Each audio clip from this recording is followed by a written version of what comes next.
Imagine a world where death doesn't exist, where generations upon generations live side by side, witnessing the passage of time without fear of an end. That sounds utopian, doesn't it? Yet in every corner of our planet, in every culture and civilization, we find stories that explain why this isn't our reality. Why do people die?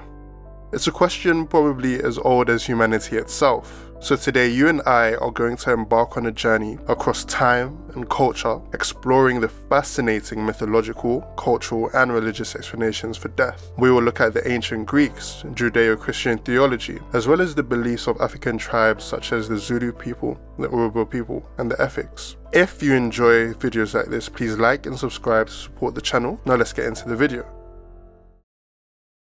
During the reign of the Greek Olympians such as Zeus, Poseidon and Athena, fire was something reserved only for the gods. As a result, humans lived in cold and darkness, lacking many of the benefits we enjoy today. But Prometheus, the titan of fire, had a strong liking towards humanity and was dissatisfied with their current situation. So one night, while the gods slept, Prometheus snuck into Olympus to steal a spark of the divine fire that was used by the gods. He took the gift of fire with him back to Earth to share with the humans. Along with fire, Prometheus taught them mathematics, architecture, writing, and so much more, empowering humans to fend for themselves independently. And as you can expect from a deity with such a strong need for power and control, Prometheus's actions enraged Zeus. Zeus directed his anger not just to Prometheus, but to humanity as well. First, to punish the Titan, Zeus ordered Prometheus to be bound to a cliff, and each day an eagle would come to devour his liver.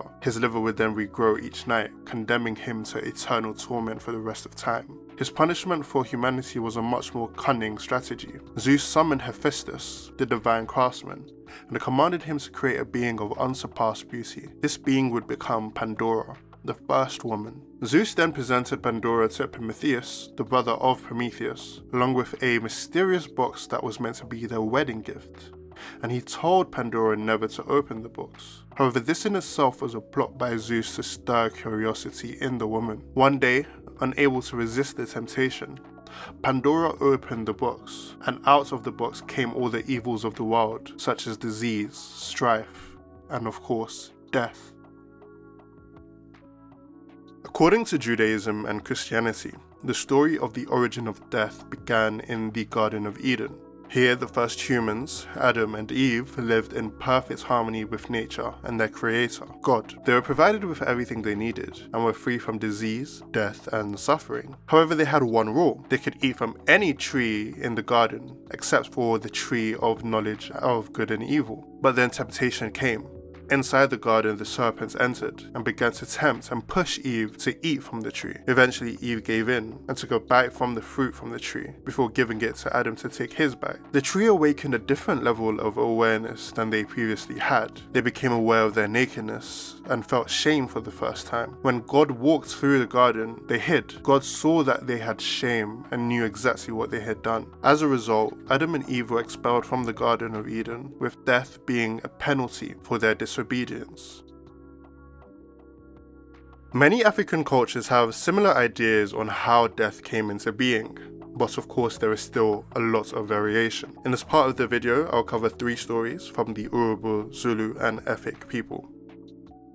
The Urhobo people are an ethnic group found in southern Nigeria, and Ogene is their supreme god, responsible for creation. When human beings were first created, Ogene intended for people to live forever. People would be able to grow old, and eventually shed their old skin, regaining their youth in the process. This would have been a process that repeated for all of eternity, making human beings immortal. However, as more people were born, this would be unsustainable, as the earth was becoming overpopulated. There was an argument between men and animals on Earth regarding solving the overpopulation problem. The dog argued that man should live forever, and that Ogene should increase the size of the earth to accommodate for more people. The dog's position was influenced by his closeness to mankind. However, arguing against this was the toad. The toad argued that people should be able to die permanently, since space in the universe was limited, and there was no room for the further expansion of the earth. The dog and toad were told to take their views to Ogene in heaven, and whoever arrived first would have their ideas accepted. They started on their race to Ogene, and the dog was obviously faster than the toad, and easily was ahead in the race. However, this would be the dog's downfall. Due to the dog's overconfidence, it relaxed during the race, eventually falling asleep. The toad used this opportunity to overtake the dog,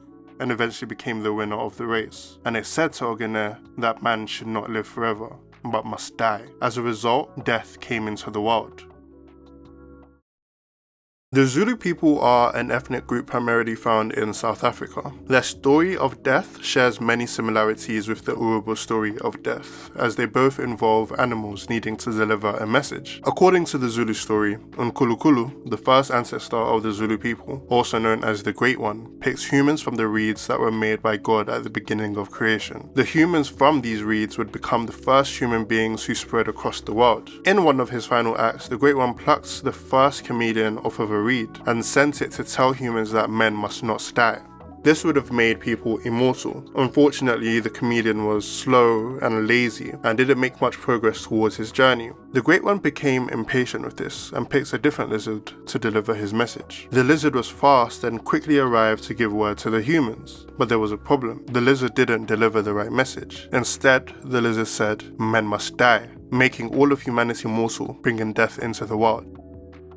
The Efik people are another Nigerian group with a very interesting take on the creation of death. Abasi, the all-powerful god, created the universe, earth, and the two humans, a man and a woman, who lived with Abasi and his wife, Abai. The humans were innocent and did not know much, so they relied on Abasi and Atai to take care of them. The gods protected them and even fed them, since the humans had very little knowledge of what to do for themselves. One day, the humans looked at the earth and decided they wanted to live there. However, Abasi declined, as he saw the earth as a place with many secrets, and the knowledge there may cause the humans to surpass him. Eventually, his wife suggested allowing the humans to visit earth with some strict rules. Rule number 1 was they had to return to the sky daily for meals. The second rule was that they were not allowed to farm or to hunt. And the final rule was that they were not allowed to marry or have children.